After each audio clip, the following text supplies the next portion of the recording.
শরীরকে ফিট রাখার জন্য যেমন জিমে গিয়ে ব্যায়াম করা হয়, তেমনই মানসিক অবস্থাকে ফিট রাখার জন্য কিছু মনের ব্যায়াম রয়েছে। এই ব্যায়ামগুলো আপনি যে কোনো পরিস্থিতিতে যে কোনো অবস্থানে বসে নিজে নিজেই করতে পারবেন। তাহলে এখন প্রশ্ন হলো, মনের ব্যায়াম করলে কি হয়? নাম্বার 1, মনের ব্যায়ামগুলো করলে যে কোনো প্রকার দুশ্চিন্তা থেকে দূরে থাকা যায়।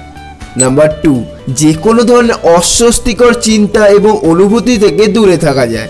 নাম্বার 3, কিছু কিছু চিন্তা আছে যেগুলো সারাক্ষণ মনের মধ্যে ঘুরপাক খেতে থাকে, মনের ব্যায়ামের মাধ্যমে এই ধরনের চিন্তা থেকেও দূরে থাকা যায়। নাম্বার 4, সর্বোপরি এই ব্যায়ামগুলো আপনার মনকে একদম ফ্রেশ করে দেয়। এখন আমি এই ভিডিওতে কিছু মনের ব্যায়াম সম্পর্কে টিপস দেব, এগুলো আপনারা আপনাদের পছন্দ মতো কাজে লাগাতে পারেন। টিপস নাম্বার 1, আপনি যেখানে যে অবস্থায় আছেন তার আশেপাশটা ভালোভাবে লক্ষ্য করুন। আপনি কি কি জিনিস দেখতে পাচ্ছেন? আপনি যা যা দেখছেন সবগুলো একটা করে নাম দেওয়ার চেষ্টা করুন, অথবা সবগুলোর নাম মনে রাখার চেষ্টা করুন। যেমন ঘড়ি, টেবিল, কলম, খাতা, বই, এক্সেট্রা এক্সেট্রা, মানে যেগুলো আপনি দেখছেন সেগুলোর নামগুলো মনে করার চেষ্টা করুন। টিপস নাম্বার 2, আপনি যেখানে যে অবস্থায় আছেন সেখানে বসে চিন্তা করুন আপনি যে কাজটা সবচেয়ে ভালো করতে পারেন।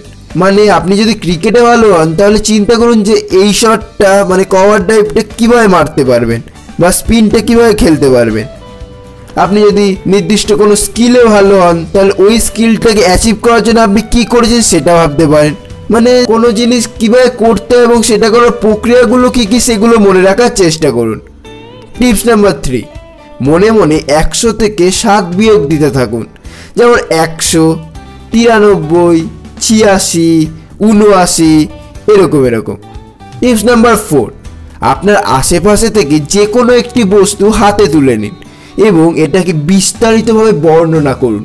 যেমন এটার রং, এটার উপরিতল কেমন, এটার আকার, এটার ওজন, এটার কোনো গন্ধ আছে কিনা, এটা কেমন মানে ঠান্ডা লাগছে না এটাকে ধরলে গরম লাগছে, এবং অন্যান্য যেসব গুণাবলী আপনি লক্ষ্য করছেন সেগুলো বর্ণনা করুন। টিপস নাম্বার 5, আপনার পুরো নামের উল্টো দিক থেকে বানান করুন এবং অন্য আরও 3 জনের বা 4 জনের নাম উল্টো দিক থেকে বানান করার চেষ্টা করুন।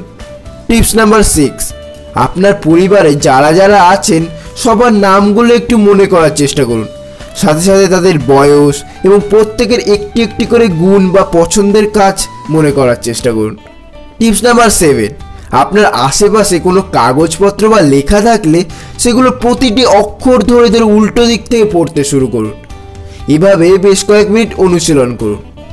টিপস নাম্বার 8, মনে মনে কোনো একটি বস্তুর কথা চিন্তা করুন এবং আপনার মনে অথবা আপনার আঙুল দিয়ে বাতাসে এটি ছবি আঁকুন। বাড়ি, একটা গাড়ি অথবা যে কোনো প্রাণী হতে পারে, এগুলো আঁকার চেষ্টা করুন। তো বন্ধুরা, আজকের ভিডিওটা এই পর্যন্তই, খতম। Bye bye, tata, good bye. আশা করি আপনাদের সবার ভিডিওটা ভালো লেগেছে। যদি ভালো লেগে থাকে তাহলে একটা লাইক, কমেন্ট আর শেয়ারের কথা ভুলবেন না। দেখা হচ্ছে পরের ভিডিওতে। ততক্ষণের জন্য নিজে ভালো থাকবেন, সবাইকে ভালো রাখবেন। বাই।